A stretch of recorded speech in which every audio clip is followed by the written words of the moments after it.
السلام علیکم ورحمۃ اللہ وبرکاتہ۔ وعلیکم السلام ورحمۃ اللہ وبرکاتہ۔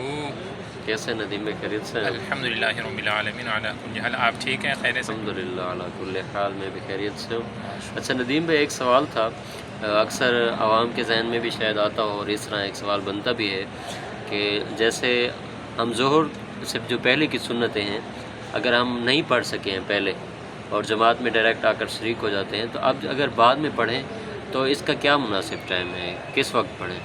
جی، آپ نے اچھا سوال کیا ہے کہ اگر فرضوں سے پہلے والی جو 4 سنتیں ہیں وہ ہم ادا نہیں کر سکے اور جماعت کھڑی ہو گئی ہے تو انہیں کب ادا کریں گے؟ تو اس حوالے سے علماء کرام نے یہ ارشاد فرمایا ہے کہ جو فرضوں کے بعد والی 2 سنتیں ہیں انہیں ادا کرنے کے بعد پہلے والی 4 سنتیں ادا کریں گے۔ اور 2 سنتوں کے بعد ادا کرنے کے حوالے سے علماء کرام نے ایک وجہ یہ بھی فرمائی ہے چونکہ پہلے والی 4 سنتیں وہ اپنی جگہ سے تو ہٹ چکی ہیں، لہذا بعد والی سنتوں کو اپنی جگہ پر رکھا جائے اور ان کے بعد جو پہلے والی 4 سنتیں رہ چکی ہیں وہ ان کو ادا کیا جائے۔ اللہ تعالیٰ ہم سب کو تمام نمازوں کو پابندی وقت کے ساتھ ادا کرنے کی توفیق عطا فرمائے۔ شکریہ، ماشاءاللہ، جزاک اللہ خیر۔